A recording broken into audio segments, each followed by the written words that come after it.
I think I would like to just put forward a disclaimer that my presentation is not as technical as all the other presentations have been. And the intention is to share the work of the South African legislative sector in South Africa. I will talk about modernization in some areas in terms of our collaboration of Parliament and Provincial Legislatures. If we can just get to the slides. Next slide. Okay, so I will just be sharing with you the basis of our cooperation, the principles that we follow, and which is the framework that we use and the guideline that we use for our cooperation in South Africa. As you will know, that our constitution is a constitution that brings us together as Parliament and Provincial Legislatures. It brings national and provincial spheres of government together. We are a unitary state. However, we are a unitary state that has unique elements of a federal kind of state, where the provincial sphere of government has some unique rights in terms of provincial preferences that must be protected. And therefore, all organs of state are actually compelled to adhere and to advance the principles of cooperative governance. As for the legislative sector, we are covered under a section 40 in terms of our collaboration, that we have to work together, that we cannot, we must avoid legal proceedings against each other, that we must come up with common procedures and coordinate in terms of how we implement our lawmaking mandate, and how we inform and consult one another in terms of issues of common interest. So how we have been cooperating as the South African legislative sector, we've been cooperating through what we call a memorandum of understanding. We have a draft bill in process that looks at enacting our interparliamentary cooperation and formalizing it. Next slide. I think you must just click twice so that you can get the picture as well. Okay, I see the picture is not coming up. There is supposed to be a picture there which has the South African legislative sector emblem in the center, and it brings together all the other emblems of Parliament. Parliament, you know, of South Africa is 2 houses, and the 9 provincial legislatures. And the reason why we've come together is to ensure that we develop as a whole. You will know, with the history of South Africa, there were some provinces that previously were marginalized and therefore behind. And this is an attempt to ensure that we pull together and work together, even the most rural of legislatures in the South African sphere of lawmaking. And therefore, we work through cooperation, we work through collaboration, we share best practices, and we innovate together. And now that we've been faced and compelled after COVID-19, we modernize together. And I will show you how we do that. Next slide. I work for what is called the legislative sector support. We are the coordinating mechanism of the legislative sector. We are actually placed in the Parliament of the Republic of South Africa. We are seconded officials who are looking after the mandate of bringing together Parliament and provincial legislatures. Our key ideas in terms of our objectives: we look at the development of the sector. When we say we develop the sector, we look at institutional development, but we also look at the collaborative element of the sector. The sector approach is new. It actually came into effect in 2008. Even though legislatures have been cooperating since the advent of democracy in 1996, when these institutions were set up, that cooperation was not formalized or properly formalized and documented. And a conscious effort, therefore, was made in 2008 to come together and formalize this cooperation. So we coordinate the legislative sector through structures, and we have a common program that we implement together, and we have common projects that we implement as a sector as a whole. We also big on the development of capacity of legislative institutions. We look at IT capacity, but we also look at human capital development and any other form of institutional capacity that may be required. We also are about shared learning and best practices, and of course, innovation is already indicated, but we also look at creating a dynamic and motivated and inspired team within the sector that is inspired to drive this mandate. Next slide. The functional and decision-making and accountability structure of the legislative sector. We are about Parliament and Provincial Legislatures. We are looking to add the sphere of local government, which is much closer to the people, to ensure that we coordinate in our oversight practices and especially in our public participation practices as well. There's a structure that we report to, which is the policy-making and decision-making structure called the Speakers Forum and a Forum of Secretaries. That's what you would call clerks in other countries. And you will see there, we report to the Clerk of Parliament, who is the Secretary to Parliament. I'm the Executive Director of the program. And our structure is a four-pronged kind of structure. We look at finance and treasury advice. We look at the core business, which involves oversight, excuse me, public participation and lawmaking. And then we also look at sector and international coordination. We coordinate our involvement in international structure, which therefore would cover parliamentary diplomacy and capacity building as well. Next one. So the main and most important aspect is our sector strategic context. Our vision is to build a capable and strong legislative sector that realizes an open, responsive, and accountable government. We have sector-long priorities. I'm sure you've heard about our development plan, the National Development Plan of South Africa, which was developed 15 years ago, which is targeted at 2030, and there's a vision that must be achieved by 2030, and therefore the sector worked on its own long-term priorities that align to the NDP.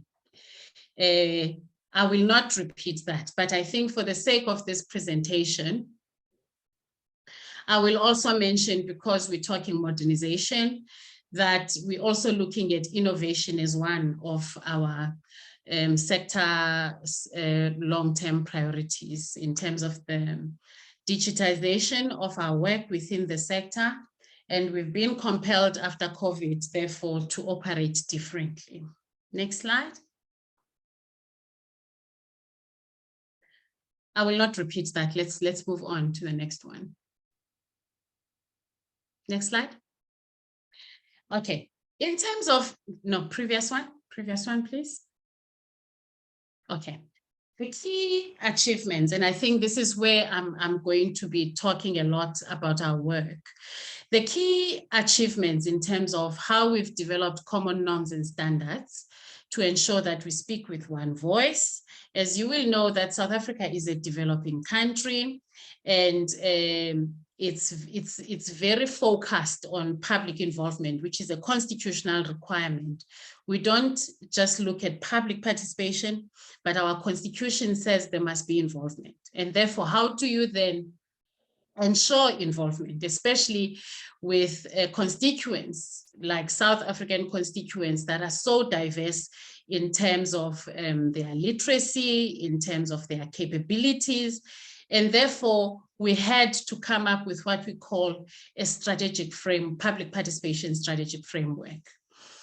Previously, in the late 90s, early 2000s, when Parliament and Provincial Legislatures were looking at reviewing apartheid legislation and therefore transforming legislation, there were a number of challenges that the legislative sector faced, and there were a number of cases that the sector faced.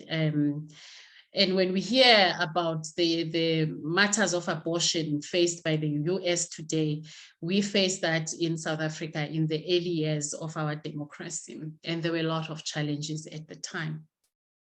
So the sector then had to come up with common norms and standards, which are documented in what we call a public participation framework. And this framework determines levels of participation and involvement. We are compelled to ensure that there's public education before we pass any form of legislation. And we have this kind of public education has usually been done in the past physically, where you would have members and officials of parliament go out to communities, target communities, and ensure that there's education about whatever legislation that is going to be passed. And then come back then and start with a public consultation, because it is the belief of the legislative sector that you can't have public participation if people do not understand what you are trying to involve them in.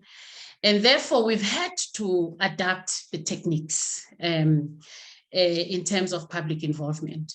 You would find that most of the legislatures and parliament in South Africa would have what we call taking parliament to the people, where then the taking parliament to the people would ensure that there's public consultation taking place, but at the same time, there's also evidence-based kind of oversight. So it covers both aspects, because we believe that public participation and oversight and accountability are interrelated. You will just warn me so that I don't take too much time, Louis, on these matters. So we've had to adapt our techniques in terms of public involvement, which have worked to a certain extent, because we have a youth that is more into social media. It has worked. We have adapted, for instance, virtual platforms in terms of consultation. However, this has not been fully effective, because some of our communities, as I've already indicated, they don't have access to Wi-Fi, neither do they have access to the internet. So to a limited extent, those have worked. We've been adopting live streaming, virtual consultation platforms, ensuring that our petitions process, there's full access to that through the websites of Parliament and system that has been adopted throughout the sector. We've had to adapt our rules and procedures. Remember, we were meeting physically, but after COVID, then we had to meet virtually, and we have hybrid. Following the fire that we've had in the National Assembly in South Africa, we're fully on hybrid. We have not gone back fully, and therefore we had to find ways and means of making things work. I've covered oversight and accountability a little bit. In terms of international participation, I think like everyone, we've been involved in webinars and virtual engagements. For the first time as the South African legislative sector, we've been to some kind of physical engagements when we got involved in the CPA conference that we just had in August. And then I think I'll skip to the sector capacity building and knowledge and development. We've just launched what we call a South African, Parliamentary Institute, which is an institute that has three pillars, looking at knowledge development and knowledge management, looking at capacity building programs, but also looking at collaboration and partnerships there. That's a new area where we're looking to collaborate with a number of parliaments in the world and in Africa. We're working closely with an association called the Society of the Clerks within Africa. And as South Africa, we've been very active within that structure. Next slide. I've spoken to the public participation framework, and those are the pictures of our frameworks. And we also have a public an oversight model for the South African legislative sector, which actually looks at how we conduct oversight in a common way as Parliament and Provincial Legislatures. And at the center, we are also tracking the integration of SOM with the implementation of the NDP that I already mentioned. Next slide. I will not talk a lot on this. There's been a challenge in South Africa. I'm not sure about other countries, where the work of the sector is unique compared to the general public service in the country.